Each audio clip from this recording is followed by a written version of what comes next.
La détention arbitraire et le harcèlement judiciaire de militants traduisent la volonté des autorités d'étouffer les voix dissidentes en Guinée, ont déclaré Amnesty International et Tournons la page aujourd'hui. Oumar Silla alias Foninké Mengué qui passe ce jour son 3e mois derrière les barreaux doit être libéré immédiatement et sans condition. Arrêté après une intervention dans une émission de radio le 17 avril, il a été inculpé une semaine plus tard pour communication et diffusion de fausses informations. Depuis le 21 mai, un autre activiste, Saïkou Yaya Diallo s'est vu refuser la liberté provisoire pourtant ordonnée par la cour d'appel. Arrêté le 7 mai et inculpé pour voies de fait, violence, menaces et injures publiques, il souffre de diabète, et son état requiert un régime alimentaire strict et un traitement médical approprié.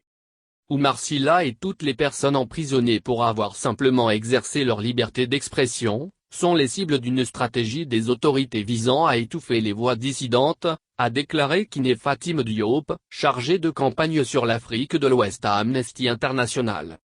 Quand ce ne sont pas des arrestations arbitraires, ce sont des interdictions de manifestation ou des actes d'intimidation ou de violence.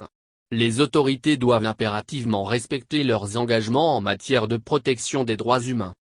Coordonnateur adjoint de Tournons la page en Guinée et responsable de la mobilisation du Front National pour la défense de la Constitution, FNDC, Oumar Silla avait appelé au cours d'une émission de radio le 17 avril dernier, les membres du Front à se préparer à reprendre les manifestations pour s'opposer à la nouvelle constitution qui modifie le nombre maximum de mandats présidentiels pour permettre au président Alpha Condé de se représenter une 3e fois.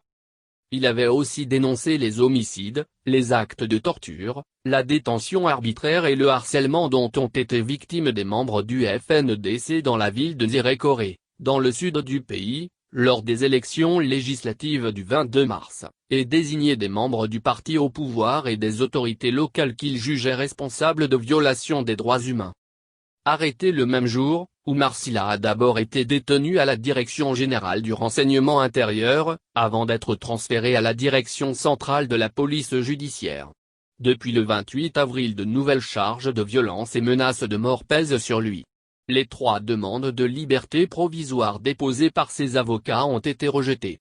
Une 4e datant du 9 juillet n'a pas encore reçu de réponse de la cour d'appel.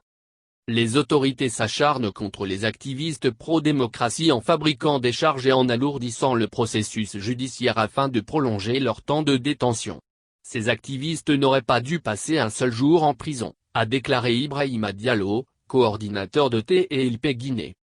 Le maintien en détention d'Oumar Silla est l'expression de leur volonté de faire taire toutes les opinions qui s'expriment contre une candidature à un 3e mandat du président Alpha Condé avant la prochaine élection présidentielle. Il doit être libéré et doit pouvoir exprimer ses opinions et poursuivre ses activités librement.